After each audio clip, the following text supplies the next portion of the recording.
નમસ્કાર વિદ્યાર્થી મિત્રો, સ્વાગત છે આપણી યુટ્યુબ ચેનલની અંદર। આગળના પોઈન્ટની અંદર આપણે મનુષ્યમાં વહન કેવી રીતે થાય છે તેમના માટે હૃદયની રચના જોઈ ગયા કે એમના દ્વારા દરેક પદાર્થો છે એમનું વહન થાય છે।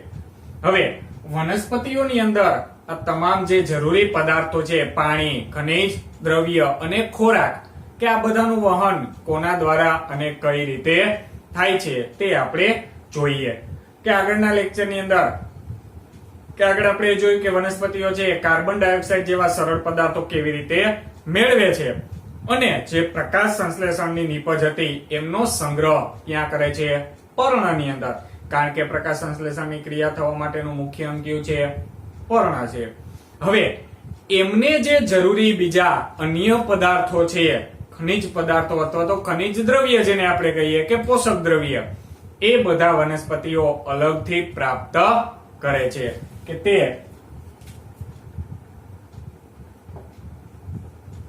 CO2 જેવા પદાર્થો સરળ રીતે પ્રાપ્ત કરે છે અને પ્રકાશ સંશ્લેષણીય નીપજનો સંગ્રહ શેમાં કરે છે? તો કે પોતે પર્ણની અંદર, એટલે કે પ્રકાશ સંશ્લેષણીય નીપજ જેને શું કહેવાશે? પોતાનો ખોરાક। તો એ ખોરાક વનસ્પતિના કયા અંગમાં બનશે? પર્ણમાં, અને ત્યાં સંગ્રહ થાય છે। જ્યારે અન્ય જરૂરી પોષક દ્રવ્ય છે એ વનસ્પતિ અલગથી પ્રાપ્ત કરે છે। જ્યારે અન્ય પોષક પદાર્થો અથવા તો દ્રવ્ય વનસ્પતિઓ અલગથી પ્રાપ્ત કરે છે। કે અહીંયા પ્રકાશ સંશ્લેષણીય પર્ણ દ્વારા તો માત્ર શું બનાવી શકશે? પોતાનો ખોરાક। એમને જે જરૂરી અન્ય પોષક દ્રવ્ય છે એ બધા તે અલગથી પ્રાપ્ત કરશે, અને સૂર્યપ્રકાશ દ્વારા પ્રકાશ સંશ્લેષણીય ક્રિયાથી મળશે નહીં। કે નાઇટ્રોજન,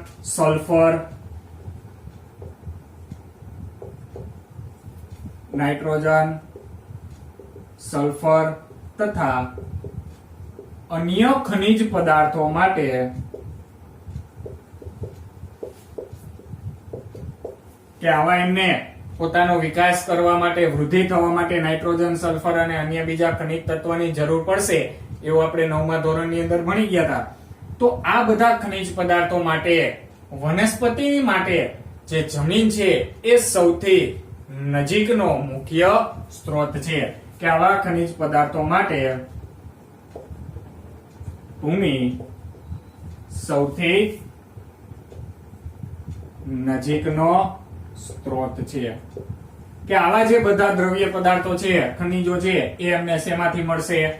તો કે જમીનમાંથી। કારણ કે જમીનની અંદર આવા ખનિજ પદાર્થોનું પ્રમાણ કેવું હશે? ખૂબ જ વધારે, અને આપણે એની વૃદ્ધિ માટે બહારથી પણ આવા ખનિજ પદાર્થો છે એ ભૂમિમાં ઉમેરીએ છીએ। કે આવા જે ખનિજ પદાર્થો છે એમનું શોષણ કોના દ્વારા થશે? તો કે જમીનના સંપર્કમાં રહેલા અંગ દ્વારા। તો જમીનના સંપર્કમાં વનસ્પતિનો કયો અંગ હશે? મૂળ। તો આવા ખનિજ પદાર્થોનું શોષણ મૂળ દ્વારા થાય છે કે જે જમીનના એટલે કે ભૂમિના સંપર્કમાં હોય છે। આવા ખનિજ પદાર્થોનું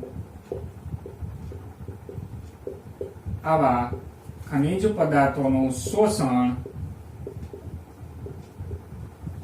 મૂળ દ્વારા થાય છે કે જે કોના સંપર્કમાં હોય છે? ભૂમિના એટલે કે જમીનના સંપર્કમાં હોય છે। કે એમના દ્વારા તે આવા ખનિજ પદાર્થો છે એ ખનિજ પદાર્થોનું શોષણ કરશે।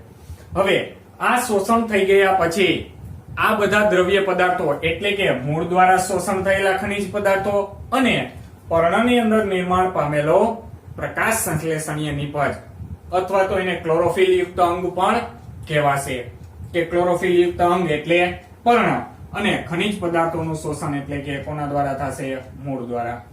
હવે જો મૂળ અને ક્લોરોફિલ યુક્ત અંગ એટલે કે પર્ણ કે મૂળ અને પર્ણ વચ્ચેનું અંતર જો ઓછું હશે, એટલે કે આ કોઈ પણ વનસ્પતિ છે તો એમના અંદર આ મૂળ અને અહીંયા જે પર્ણ રહેલા છે, આ બંને વચ્ચેનું જે અંતર છે એ અંતર જો ઓછું હશે એટલે કે નજીક હશે, નાની વનસ્પતિ હશે, તો જે પર્ણમાંથી જે બધી નીપજ છે, પ્રકાશ સંશ્લેષણીય નીપજ, એ કઈ તરફ વહન પામશે? મૂળની અંદર. અને મૂળની અંદર જે ખનિજ પદાર્થોનું શોષણ થાય છે એ બધું મૂળમાંથી કઈ બાજુ જશે? પર્ણ સુધી. એટલે કે આમાં બંને તરફ વહન પામે. અધોગમન નીચેની દિશામાં પણ થાય અને ઉર્ધ્વગમન એટલે કે ઉપરની દિશામાં પણ દ્રવ્ય પદાર્થોનું વહન થાય છે. જો આ બંને વચ્ચેનું અંતર ઓછું હોય તો સરળતાથી જે સામાન્ય આપલે થવાની ક્રિયા છે, એ સામાન્ય આપલે થવાની ક્રિયાને આપણે શું કીધું હતું? તો કે પ્રસરણ. તો એ સામાન્ય પ્રસરણની ક્રિયા દ્વારા આ તમામ પદાર્થોનું વહન છે એ થઈ શકશે. ક્યારે? તો કે જ્યારે મૂળ અને ક્લોરોફિલ યુક્ત અંગ એટલે કે પર્ણ વચ્ચેનું અંતર કેવું હોય? ઓછું હોય ત્યારે. તો જ્યારે મૂળ અને ક્લોરોફિલ યુક્ત અંગ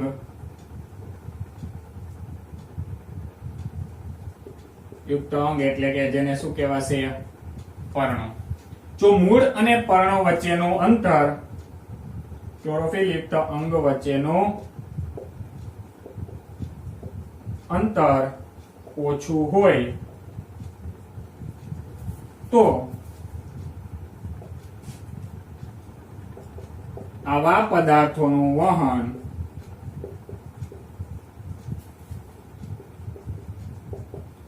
સામાન્ય ક્રિયા કોના દ્વારા થઈ શકે છે? પ્રસરણ દ્વારા થઈ શકે છે. જો અંતર ઓછું હશે તો સામાન્ય ક્રિયા, જેને આપણે પ્રસરણ કહીએ છીએ કે દ્રવ્યની આપલે થવી, તો એ સામાન્ય ક્રિયા જેને આપણે પ્રસરણ કીધું એના દ્વારા થઈ શકશે. પરંતુ આવું માત્ર ક્યારે થશે? તો કે જ્યારે મૂળ અને પર્ણ વચ્ચેનું અંતર ઓછું હશે ત્યારે. પરંતુ આપણે જે અત્યારે વનસ્પતિઓ જોઈએ છીએ કે જેમની ઊંચાઈ કેવી હોય છે? ખૂબ જ વધુ. તેમાં આ પ્રસરણ ક્રિયા દ્રવ્યનું વહન કરવા માટે પૂરતી છે નહીં. કે આટલું જે દબાણ છે એટલા દબાણે મૂળમાંથી જે પાણી અને ખનિજ દ્રવ્ય છે એ છેક ઉપરના ટોચના પર્ણ સુધી જઈ શકશે નહીં. એના માટે કોઈ ચોક્કસ વહન પ્રણાલી એટલે કે વહન તંત્ર એટલે સિસ્ટમ, પ્રણાલીની જરૂર પડશે. જો સામાન્ય ફેરફાર દ્વારા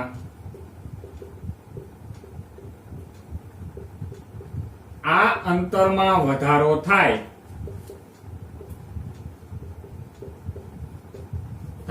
તો પદાર્થોનું વહન પ્રસરણ ક્રિયા દ્વારા થઈ શકતું નથી અથવા તો થઈ શકશે નહીં. આવી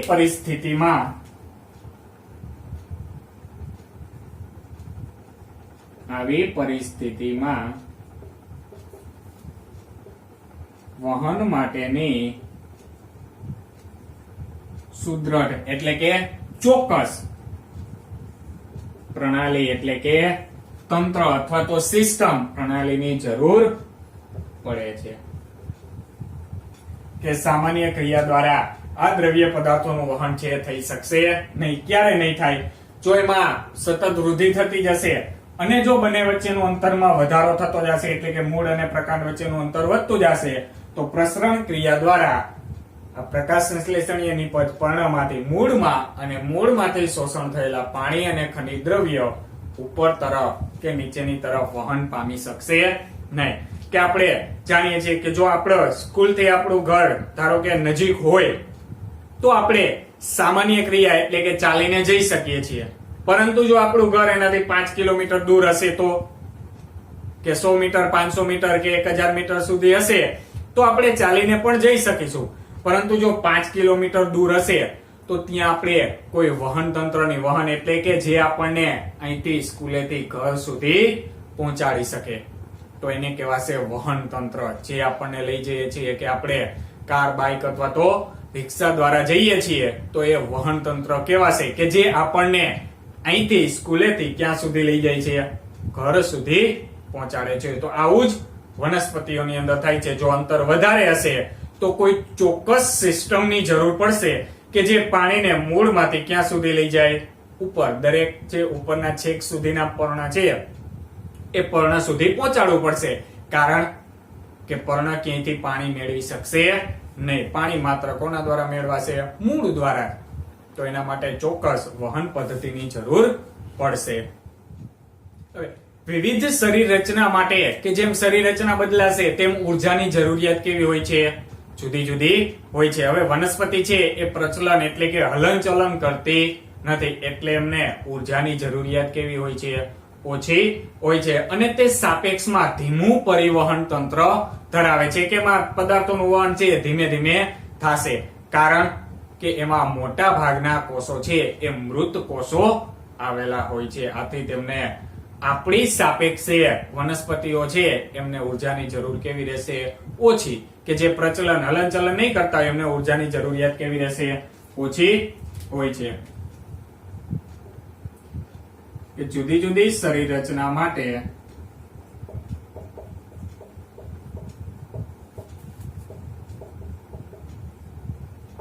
ઉર્જાની જરૂરિયાત જુદી જુદી હોય છે. કે વનસ્પતિઓ પ્રચલન કરતી નથી.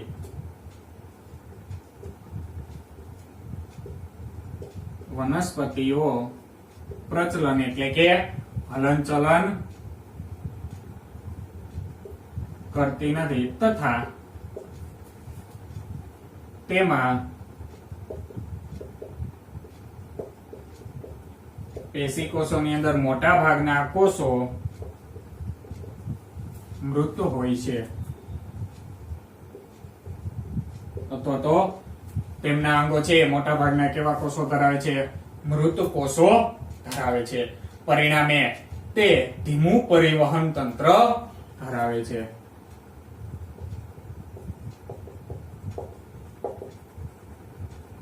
પરિણામે તે ધીમું પરિવહન તંત્ર ધરાવે છે. એટલે કે દ્રવ્ય પદાર્થનું વહન છે ધીમે ધીમે થશે. એટલી બધી અને તત્કાલ જે આપણી અંદર જેટલી ઝડપથી થાય છે એટલું વનસ્પતિઓમાં થશે નહીં.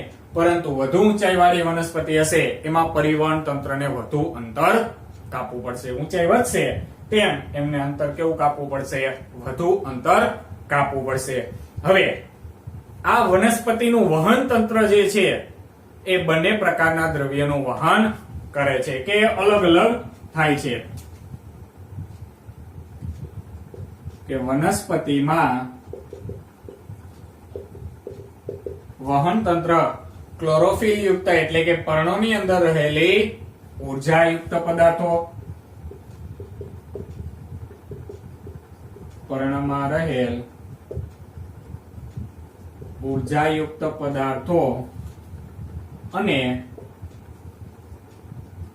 મૂળમાં રહેલ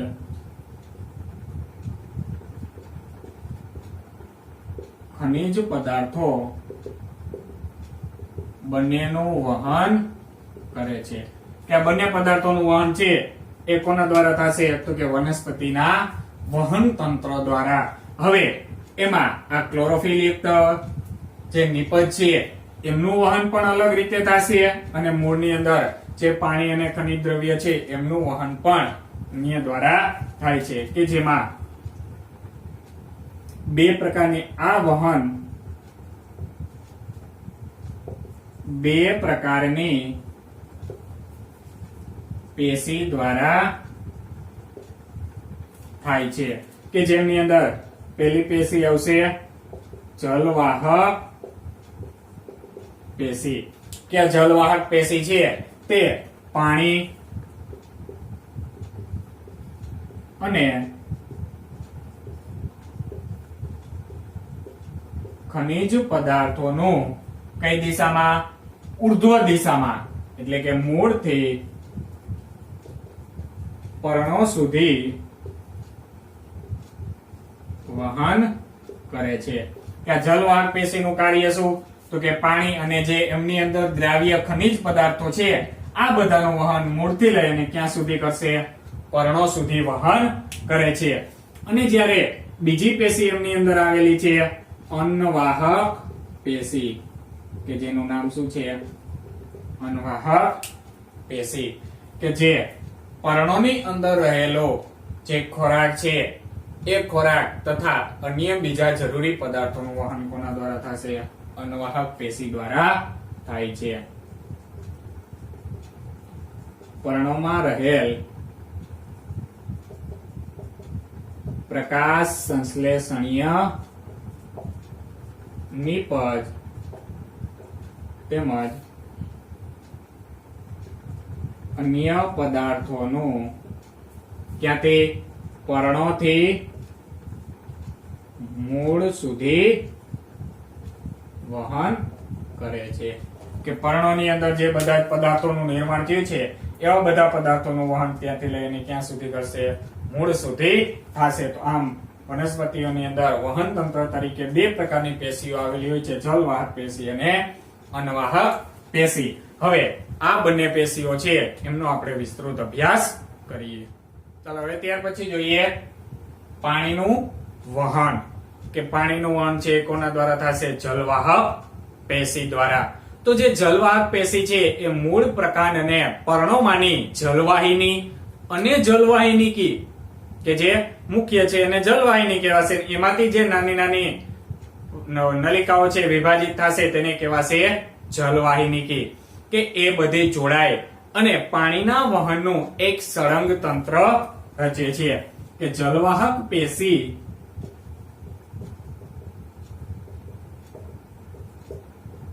મૂળ પ્રકાંડ અને પર્ણોની જલવાહિનીઓ તથા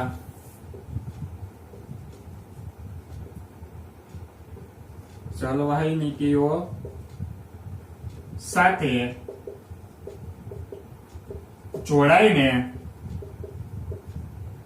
પાણીના વહનનું અથવા તો સંવહન કે પાણીના સંવહનનું સળંગ તંત્ર રચે છે. કે જે સળંગ નલિકાઓ બનાવે છે. શા માટે? તો કે જેથી દરેક અંગો સુધી પાણીનું વહન થઈ શકે. જેથી દરેક અંગો કે દરેક કોષો સુધી પાણી પહોંચી શકે. એટલા માટે તે આ મૂળ પ્રકાંડ અને પર્ણોની જે જલવાહિની અને જલવાહિનીકીઓ છે એમની સાથે જોડી અને આખે આખું એક સળંગ શું બનાવે છે? તંત્ર બનાવે છે. હવે આ મૂળ દ્વારા જમીનમાંથી પાણીનું શોષણ થાય છે. કે જ્યારે મૂળ છે એ સક્રિય સ્વરૂપે આયનોને પ્રાપ્ત કરે છે, ખનિજ આયનો, જે આગળ આપણે જોયા તે નાઇટ્રોજન, ફોસ્ફરસ, સલ્ફર કે આવા બધા જે દ્રવ્ય છે ક્યાંથી મેળવશે? જમીનમાંથી આયન સ્વરૂપે. આયન એટલે કે વીજભારિત હોય તો એ આયન સ્વરૂપે જ્યારે મેળવે છે ત્યારે જમીન અને મૂળ વચ્ચે જે આયનોની સાંદ્રતા છે, સાંદ્રતામાં શું ઉત્પન્ન થાય છે? તફાવત. તો કોઈ પણ પદાર્થનું તમારે વહન કરવું હોય તો તફાવત ઉત્પન્ન કરવો પડે, દબાણ અથવા તો અન્ય કોઈ પદાર્થ. કે જેમ કે પાણીને આપણે એક જગ્યાએ બીજી જગ્યાએ લઈ જવું છે તો એક ભાગ ઉપર પાણી રાખવું પડશે, ત્યારે તે બાજુથી બીજી બાજુએ વહન પામશે. તો આમાં પણ એવું જ થાય છે કે જ્યારે મૂળ સક્રિય સ્વરૂપે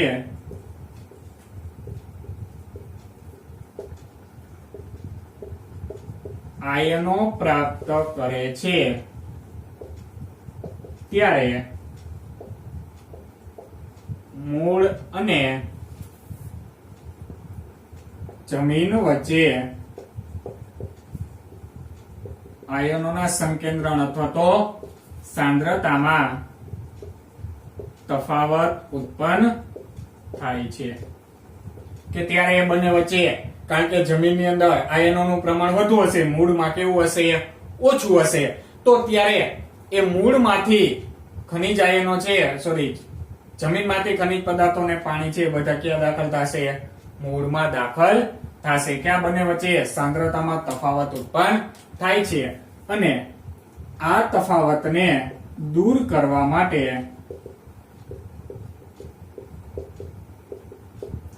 ભૂમિમાંથી પાણી ક્યાં પ્રવેશે છે, મૂળની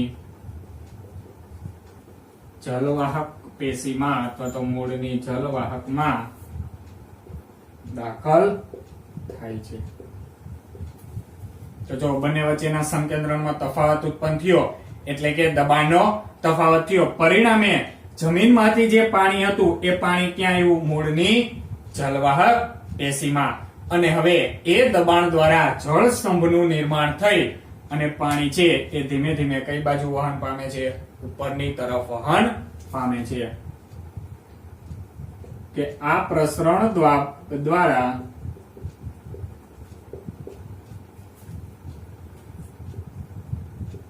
જલવાહક પેશીમાં અથવા તો જલવાહિનીમાં જળ સ્તંભનું નિર્માણ થઈને પાણી ઉપર તરફ વહન પામે છે. કે આપણે કોઈ લાઈન આવી રીતે તમે રાખેલી છે, હવે જો આમાં તમે અહીંથી નીચેની તરફથી જો પાણીને ઉપરની તરફ મોકલતા હશો તો કઈ એક બાજુએ પાણી ઉપર જશે નહીં, કે આખા ભાગમાં એક સાથે જ પાણી છે આ રીતે શું થતું જશે, વહન પામશે. કે એક સાથે જ આખા લેવલની અંદર કે પાણી છે એ આખી પાઇપની અંદર એક સાથે જ ઉપરની તરફ જશે, કે જેમ નીચેથી દબાણ આવતું જશે તેમ તેમ પાણી છે એક સાથે ઉપરની તરફ જતું જશે. તો આ જે નિર્માણ થયું એને કહેવાશે જળ સ્તંભ. કે આવી રીતે વનસ્પતિઓની પણ જે જલવાહક પેશી છે એમની અંદર આ જળ સ્તંભનું નિર્માણ થઈ અને પાણી છે પાણી ઉપરની તરફ વહન પામે છે. આવું માત્ર ક્યારે શક્ય બનશે, તો કે આગળની જે આપણે વાત કરી કે મૂળ અને પર્ણ વચ્ચેનું જે અંતર છે એ અંતર કેવું હોય, ઓછું હોય તો જ. પરંતુ જ્યારે મૂળ અને પર્ણ વચ્ચેનું અંતર વધુ હોય ત્યારે આ જે સ્વયં એમની અંદરથી જ ઉત્પન્ન થતો જે પ્રસરણ દાબ છે કે જે દબાણ છે એ દબાણ પાણીને પર્ણ સુધી પહોંચાડવા માટે પર્યાપ્ત નથી. કે જ્યારે મૂળ અને પર્ણ વચ્ચેનું અંતર વધુ હોય ત્યારે આ સ્વયં દબાણ, સ્વયં એટલે કે એની અંદરથી જ આયનના સંકેન્દ્રણને કારણે ઉત્પન્ન થતું જે દબાણ છે એ સ્વયં દબાણ પર્યાપ્ત નથી. કે આવી પરિસ્થિતિમાં તેઓ અન્ય પદ્ધતિ ઉપયોગ કરે છે. ત્યાં પરિસ્થિતિમાં તો કારણ કે વધારે દબાણ હશે, હવે અહીંયા તમે ઓછું દબાણ આપીને ખૂબ ઊંચાઈ સુધી પાણી છે પહોંચાડી શકશો નહીં. જેમ તમારે વધારે ઊંચાઈ ઉપર લઈ જવું હશે તેમ દબાણ કેવું જોશે, નીચેથી વધારે જોશે તો જ પાણી છે ઉપરની તરફ જઈ શકશે, નહીતર પાણી ઉપર સુધી પહોંચી શકશે નહીં.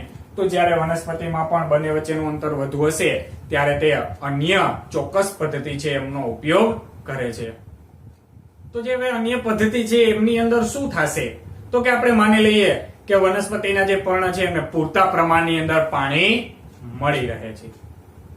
તો જ્યારે આગળ આપણે પર્ણરંધ્ર જોઈ ગયા ત્યારે એવું કીધું હતું કે પર્ણો છે એ પાણી ગુમાવે છે, કે પર્ણની અંદર જે નાના નાના છિદ્ર હતા એને પર્ણરંધ્ર કીધા હતા, એ પર્ણરંધ્ર દ્વારા પાણી ગુમાવાય છે. તો હવે પર્ણરંધ્રએ પાણી ગુમાવ્યું તો ત્યાં પાણીની અછત સર્જાશે. તો એ પાણીની જે અછત સર્જાણી તેની પૂર્તતા જલવાહક પેશીની અંદર રહેલા પાણી દ્વારા પૂર્ણ થાય છે. કે જ્યારે વનસ્પતિના પર્ણ જ્યારે પર્ણો દ્વારા પાણી ગુમાવાય છે ત્યારે તેનું પ્રતિસ્થાપન એટલે ફરીથી ત્યાં પાણીની છે એ પૂર્તતા થવી કે તેનું પ્રતિસ્થાપન જલવાહિનીમાં રહેલા પાણી દ્વારા થાય છે કે ત્યારે તેનું પ્રતિસ્થાપન છે કોના દ્વારા થશે તો કે જલવાહિનીની અંદર જે પાણી છે એ પાણી દ્વારા તેમનું પૂર્તતા થશે. તો આ જે પર્ણો દ્વારા પાણી ગુમાવવાનું કે જે બાષ્પીભવનની ક્રિયા થઈ ઉપરથી જે પાણી ગુમાવેલું એ એક ખેંચાણ ઉત્પન્ન કરે છે. કારણ કે ઉપરની તરફથી જો પાણી એટલે કે આમ હવા લેવામાં આવશે, ખેંચાણ કરવામાં આવશે તો પાણી છે એ કઈ બાજુ વહન પામે છે? ઉપરની તરફ વહન પામે છે. આમ તેના દ્વારા કે તે એક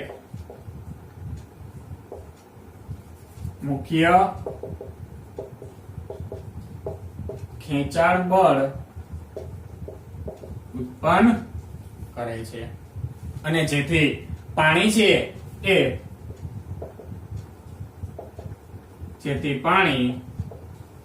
મૂળની જલવાહિનીમાંથી ઉપર તરફ વહન પામે છે. આ એક મુખ્ય ખેંચાણ બળ થઈ જશે કે ઉપરથી જો પાણીને ખેંચવામાં આવશે કે જેમ આપણે મોટર દ્વારા ખેંચીએ છીએ તેવી રીતે, તો એ ખેંચાણ બળ વનસ્પતિમાં કોના દ્વારા થાય છે? પર્ણ દ્વારા, કે જે પર્ણ પાણી ગુમાવે છે તેના દ્વારા એક મુખ્ય ખેંચાણ બળ લાગે છે કે જેથી પાણી છે એ મૂળની જલવાહકમાંથી ઉપરની તરફ વહન પામે છે. તો આ વનસ્પતિના હવાઈ ભાગો એટલે વાતાવરણની અંદર રહેલા એટલે કે મુખ્યત્વે પર્ણો દ્વારા. તો વનસ્પતિના પર્ણો દ્વારા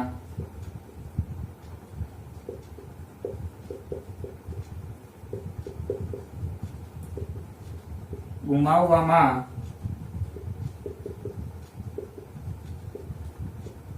આવતા પાણીને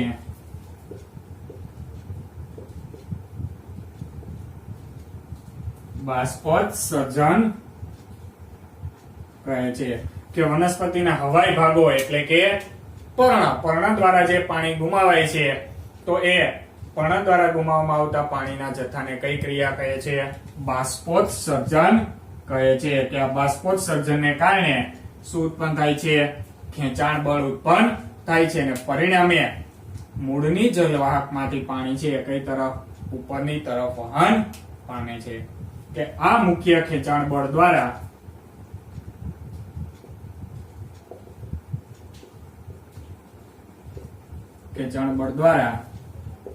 પાણી તેમજ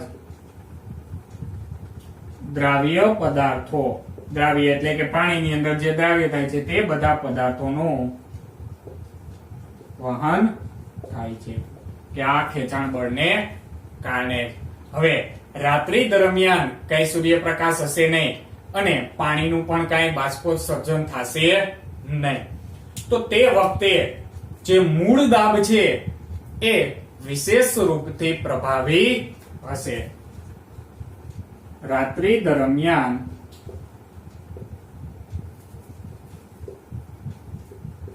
મૂળ દાબ વિશેષ રૂપથી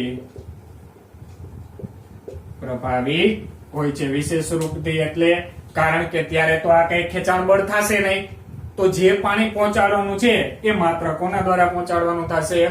મૂળની અંદર જે દબાણ ઉત્પન્ન થાય છે એ દબાણ દ્વારા જ, એટલે એને શું કીધું? પ્રભાવી, કે એની અસર વધુ હશે કારણ કે ઉપરથી કઈ બાષ્પોત્સર્જનની ક્રિયા થશે નહીં. અને આ જે બાષ્પોત્સર્જનની ક્રિયા છે જે તાપમાનનું નિયમન કરવામાં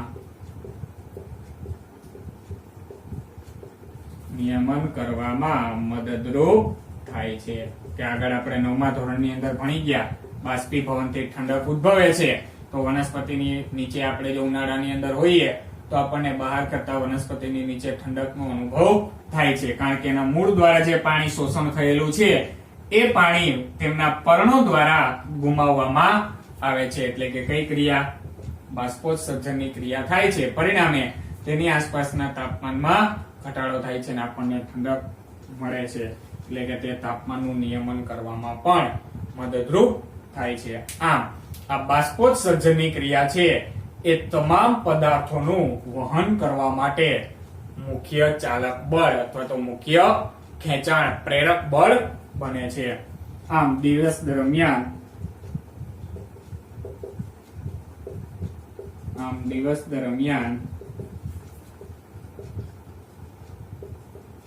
બાષ્પોત્સર્જન પદાર્થોનું, પાણી અને અન્ય પદાર્થોનું વહન કરવા માટે મુખ્ય ચાલક અથવા તો પ્રેરક બળ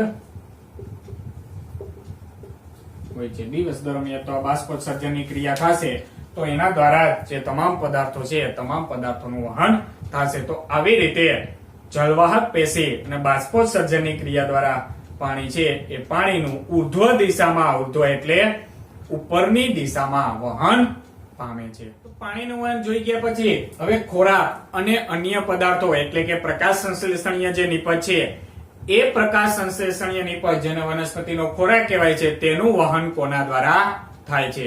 તો સામાન્ય રીતે જે પ્રકાશ સંશ્લેષણીય નિપજોનું વહન છે એને સ્થળાંતરણ કહેવાશે. સ્થળાંતરણ એટલે એના સ્થાનમાં ફેરફાર થશે કે અહીંયા છે તો ત્યાંથી તે જરૂરિયાત વાળા અંગો સુધી પહોંચશે. તો એ જે ભાગ છે, એ જે ક્રિયા છે એને કહેવાશે સ્થળાંતરણ કહેવાશે. કે વનસ્પતિમાં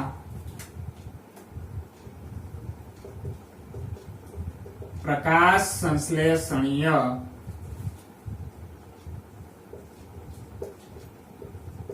નિપજોનું વહન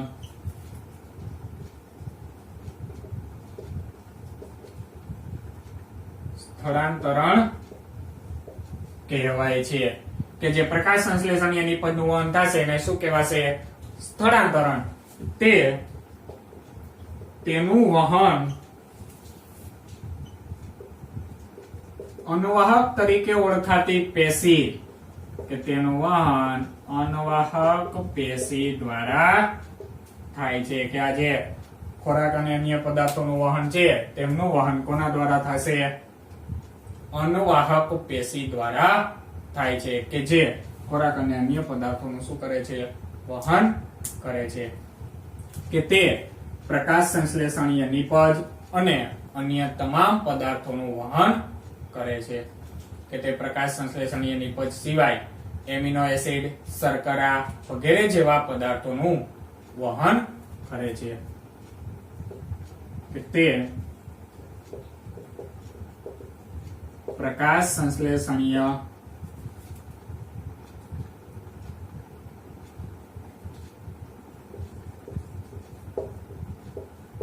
નિપજ ઉપરાંત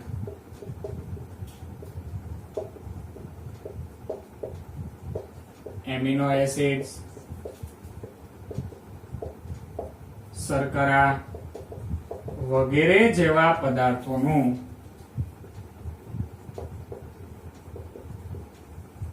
વહન પણ કરે છે. કે આ બધું વહન પણ કોના દ્વારા થશે? અનવાહક પેશી દ્વારા. કે સામાન્ય રીતે આ જે અનવાહક પેશી દ્વારા વહન પામતા તમામ દ્રાવ્ય પદાર્થો છે એ બધા પદાર્થો મૂળની અંદર સંચય પામી અને પછી પર્ણ, ડાળીઓ કે જે નવા ફૂલોનું નિર્માણ થાય છે તેમના સુધી પહોંચાડવામાં આવે છે. કે આ બધા પદાર્થો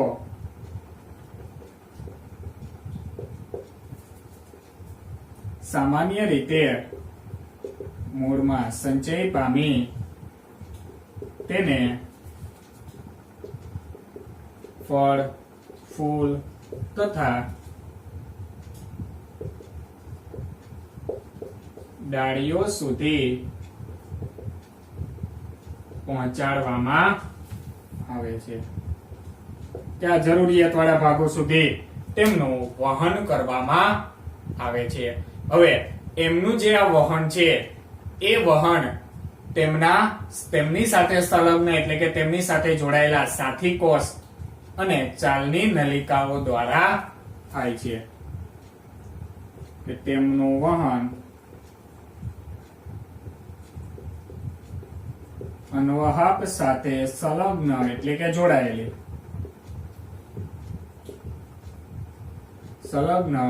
સાથી કોષમાં રહેલ ચાલની નલિકાઓ દ્વારા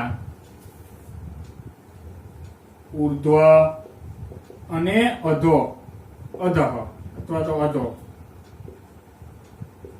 દિશામાં થાય છે. કે ઉર્ધ્વ દિશા અને અધઃ દિશા એટલે કે બંને દિશામાં આ જે ખોરાક અને અન્ય પદાર્થો છે એ અન્ય પદાર્થોનું વહન છે કોને દ્વારા થશે તો કે અન્વાહકની અંદર રહેલા સાથી કોષ અને ચાલની નલિકાઓ દ્વારા.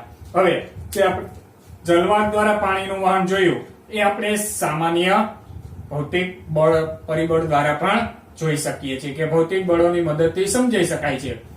પરંતુ જે અન્વાહક પેશીની અંદર વહન થાય છે એ એના કરતા કંઈક જુદું છે. કે જ્યારે સુક્રોઝ જેવા પદાર્થો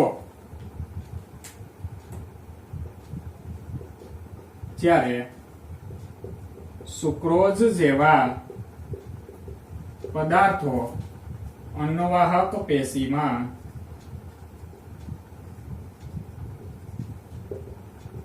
પ્રવેશે છે ત્યારે તેમાં